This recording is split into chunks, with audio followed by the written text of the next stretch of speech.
Hi, my name is Corey, and welcome back to another 3-Minute Thursday. Today, we're going to be talking about how there's technically two different ways of building a bag. And the reason there are two ways of building a bag is because there are two types of throwers.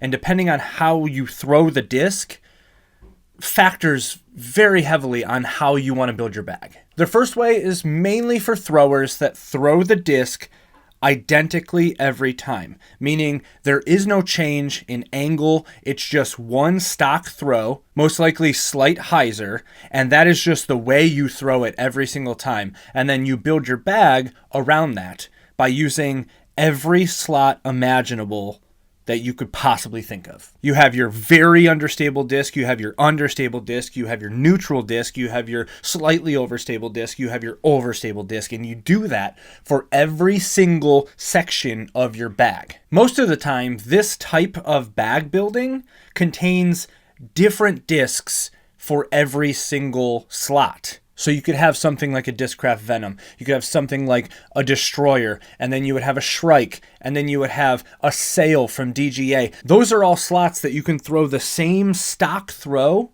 and have different outcomes. And the other way, the way that I like to build a bag, is what I like to call the 0-3 method. This type of bag is for people who like to change angles and manipulate the disc how you want it to fly. The reason I call it the 0-3 method is because you have a neutral to slightly overstable, a 0 disc, and a 3, a very overstable disc. And with those two flights, you can kind of minimalize how many discs you need and also minimalize how many discs you need. I just said that. So for instance, you would take a Buzz and you would take something like an MD5, a very overstable mid and a very neutral to slightly overstable mid. From there, you can throw both of them on hyzer and have drastically different flights. You can throw them both flat and have different flights, and you can throw them on anhyzer and have completely different flights. The Buzz is going to have a pushing hyzer. It's going to flip up a little bit and glide a lot compared to the MD5. The flat throw is going to be dead straight.